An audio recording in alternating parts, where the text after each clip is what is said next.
لوگ اپنے گھر بار کو چھوڑنے مجبور ہو گئے تو میرا ایک گھر کی اس کی کیا قیمت اور اہمیت۔ میرے عزیز دوستوں اور بزرگوں، جب سنبھل میں ہمارے دو معصوم بیٹے مر گئے جن کا نام بلال اور محمد شہروز، اسد الدین اویسی کے گھر کی کیا قیمت۔ ارے تمہارا گھر آباد ہے تو میرا گھر آباد ہے، تمہاری اولاد اچھی ہے تو میرے گھر میں میری اولاد اچھی رہے گی، تم کو انصاف ملے گا تو مجھے بھی ملے گا، مگر میرے گھر پر حملہ، کوئی بات نہیں، تم کیا کیا کرنا چاہے کر لو، میرے قدم ڈگمگانے والے نہیں ہیں، میرے قدم ڈگمگانے والے نہیں ہیں۔ یاد رکھو، اگر تم اس طرح کی بزدلوں کی حرکت کر کے سمجھتے ہو کہ اسد الدین اویسی کے قدم ڈگمگائیں گے تو یاد رکھو، موت مجھے روک سکتی، تمہارے یہ اس طرح کی حرکتیں مجھے نہیں روک سکے گی انشاءاللہ تعالی۔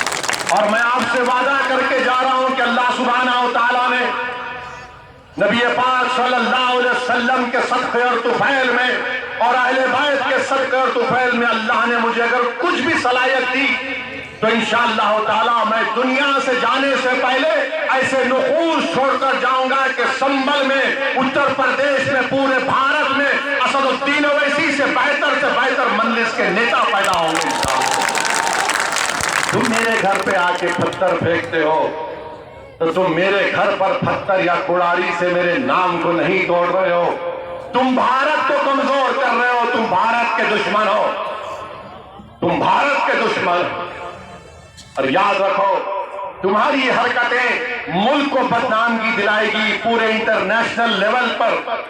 دنیا کے کونے کونے سے مجھے فون آ رہے ہیں کہ بتاؤ آپ کے گھر پر حملہ ہوا۔ میں نے کہا کہ ہاں، گھر پر حملہ ہمارے ابھی نہیں ہوا بلکہ 50 سال سے ہمارے گھروں کو نشانہ بنایا جا رہا ہے۔ کب ہمارے گھروں کی قیمت رہی، کب ہمارے گھروں کی حفاظت رہی؟ جب اللہ کے گھر کو شہید کر دیا گیا تو پھر ہمارے گھر کی کیا اہمیت بتاؤ آپ۔ میرے عزیز دوستوں اور بزرگوں، مگر ہمت اور حوصلوں کو بلند رکھو۔ رسول اللہ صلی اللہ علیہ وسلم کے راستے میں بھی کانٹے ڈالے گئے، اونٹ کی اجڑی ڈالی گئی جس مبارک پر میرے عزیز دوستوں اور بزرگوں کچرا ڈالا جاتا تھا، مگر ہم کو کیا بتلایا گیا کہ زندگی دین اور دنیا کے مسائل کا حل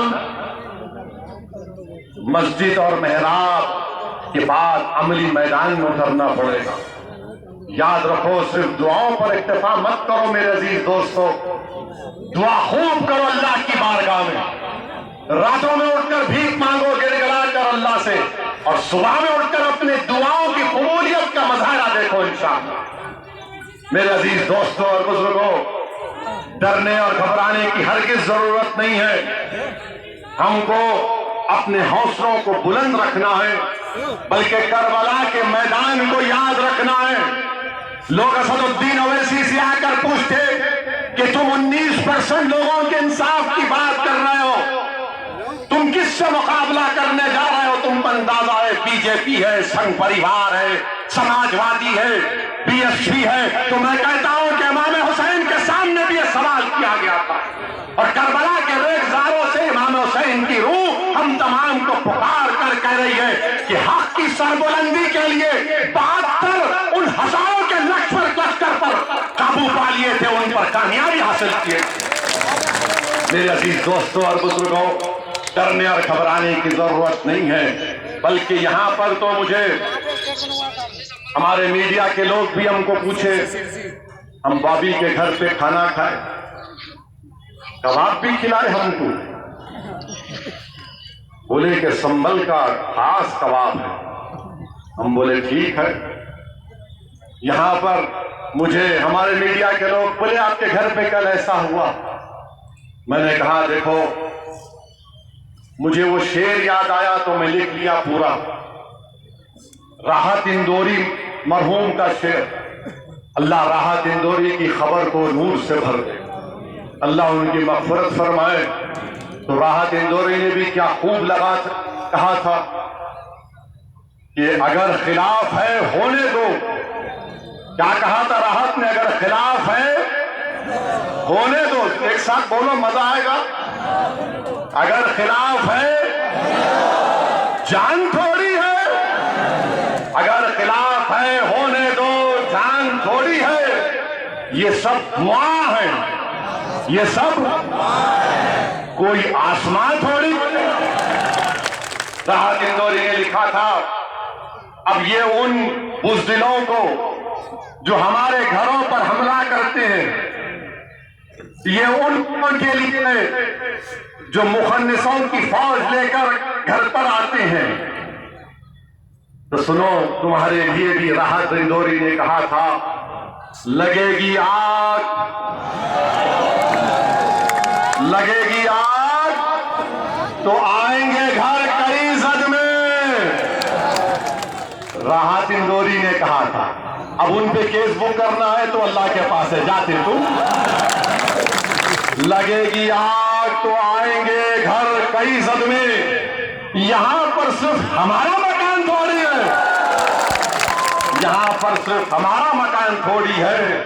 میں جانتا ہوں کہ دشمن بھی کم نہیں، لیکن میں جانتا ہوں کہ دشمن بھی کم نہیں، لیکن ہماری طرح ہتھیلی میں جان تھوڑی ہے، ہماری طرح ہتھیلی میں جان تھوڑی ہے۔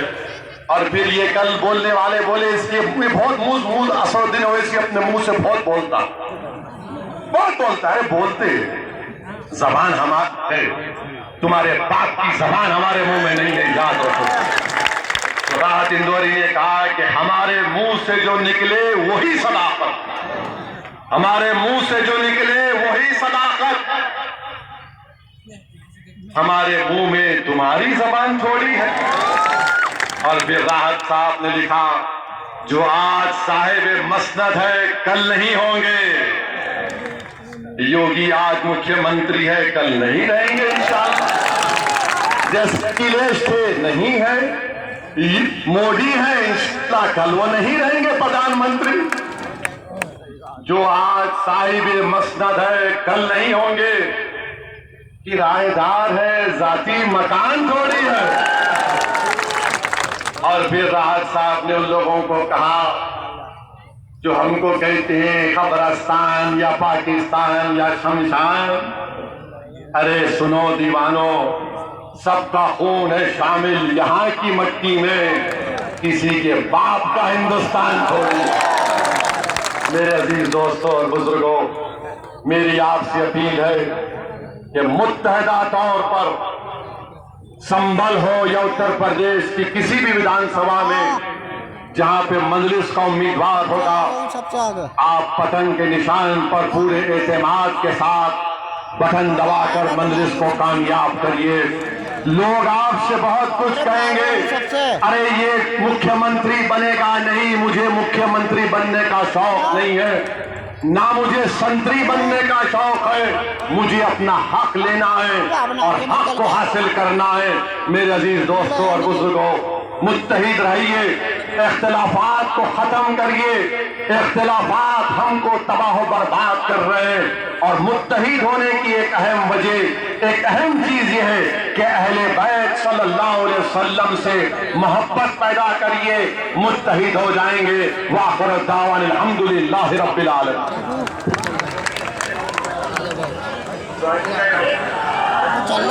آپ لوگ